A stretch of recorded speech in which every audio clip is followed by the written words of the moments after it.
Hey everyone, Tech OG here, who's all about tech and travel. And I'm back at work, everyone. But I got 5 more years. Yay! Anyway, this is going to be my first impressions and preview of this newly acquired piece of tech I just received yesterday. I finally got the Steam Deck. Now, at first, I didn't want the Steam Deck because I'm a huge fan of One Netbook's products and a huge fan of GPD's products, and have purchased and still own a few of those products. And what I really like about those products is that they are shipped with Windows right out the box. Me being a teacher, I like to use devices that are well-rounded, where I can use for play and for work, because I'm using Microsoft Office, Word, PowerPoint, and other programs at work.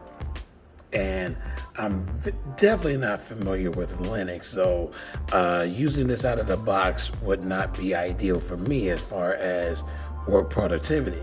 So I, like I said, was gravitated towards One Netbook, really towards One Netbook more over than GPD, because with One Netbook's products, a lot of them before the One X player had pen support right out the box. That was awesome, because me being a music teacher, I like using the screen to teach and everything.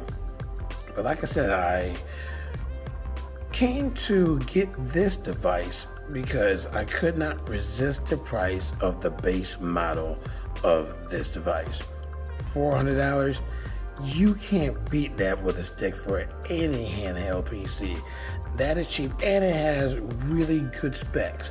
You've seen the videos, you've seen gameplay from other creators on YouTube, so you cannot deny how cool and powerful this is. Plus, you can expand the memory and not be too afraid of doing that. So that's why I got the base model for $400, and I've already decided that when I did get this device, that I would install Windows on it right out the bat. So I've already done that. I have a micro SD card in here that already has Windows installed, and that's what I've done after making my unboxing video yesterday. Set this up with Windows. So I'm here at work, and I'm going to try it out and see how it works with my Microsoft wireless display adapter, and just see how it works with my everyday. Now, I didn't install my Office app yet. I do have, or can get a copy, because I'm at school, and Microsoft works with a lot of schools to provide Microsoft Office 365 to educators. So I gotta set all that up. But like I said, I'm just gonna try it out, see how it works, and I am so excited about trying out my games. I haven't played a single game on this yet. But let's get into, again, my initial thoughts of this device. First thing that I thought when I took it out the box, without putting any peripherals on here, actually, let me take this off, because this hub is heavy. This aluminum is heavy. So just out the box with no peripherals, these barely weigh anything, so they don't weigh this down. I said to myself, it's not as heavy as I thought it was going to be, because it was so wide. And I kind of now know why they made it wide. They dispersed the weight evenly across the device, so it doesn't feel heavy in your hand, so you won't get fatigued when you're playing it. Good idea. Because my One Netbook 1GX1, it's smaller. It looks cool, but man, is it heavy. So I like that the weight is dispersed all across. The analog sticks, of course, feel good. Of course, with the Hall sensors that they're talking about now, so that you won't have drift. I wish they would have been Hall sensors, but of course you can install them yourself if you're savvy with soldering, which I am not. But I'll make do with these. They're clickable, nice D-pad, clicky D-pad. It's not too loud, but I like the clickiness where I can really feel that I'm getting my moves out when I'm playing fighting games. Select the start, you got your zabby. And I thought this was going to be cumbersome because it was really close to the curve edge, but it still feels pretty good when you press it. Not too loud when you press or when you're playing in bed and your significant other is asleep. Well, it's kind of loud, so don't press it too. I mean, even if you press it softly, it still makes some kind of a sound. So I wish it could have been a little bit softer as far as pressing it. You got your volume button, you got your 3.5 millimeter jack. I like the grill of the fan, that looks awesome. You only got one port, one USB port, and this is also a display port as well.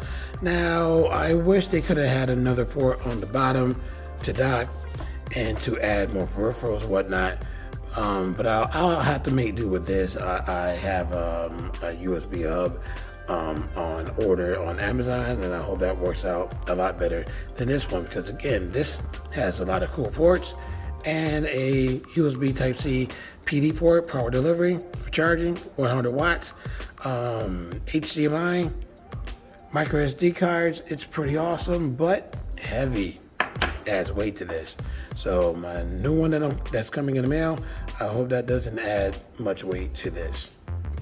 Anyway, focus is not working that well. Oh, there we go. Part of the way is because it's focused on that. And I'll change that later. What really impressed me are the shoulder buttons. Not more over the analog shoulder buttons. I mean, these feel great. These feel really great, where you can ease in to get a throttle. But what really impressed me are the placement of these top shoulder buttons. Usually they're high on a lot of devices, but as you can see, there's some space between here and the button. And that's cool because when I press them, they really feel good. They really put in thought in placing these buttons for at finger reach to actually press them, because usually when they're high, you gotta put your fingers up here, and that makes this feels cumbersome when you hold it. This feels so much better. Good job on the top shoulder buttons team. Valve, excuse me. Excellent job. As you can see, I got a temporary screen protector, matte screen protector, because you know I love my matte, until I get the ones I've ordered. And stay tuned for my accessories video when it comes out. Oh yeah. And I do like these buttons on the back. Oh, this is a fingerprint magnet, and I'll probably have to get a skin for this, because I don't feel like wiping it off all the time. And you know I love my Velcro. Anyway, these shoulder buttons feel fantastic. And they're programmable, so you can set them to anything you want. You can set them to open applications, so that's kind of cool. And can't wait to try that out. Never had a device that had programmable button before.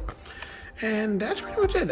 Oh, these trackpads. Oh man, if you don't have a mouse, trackpad is nice.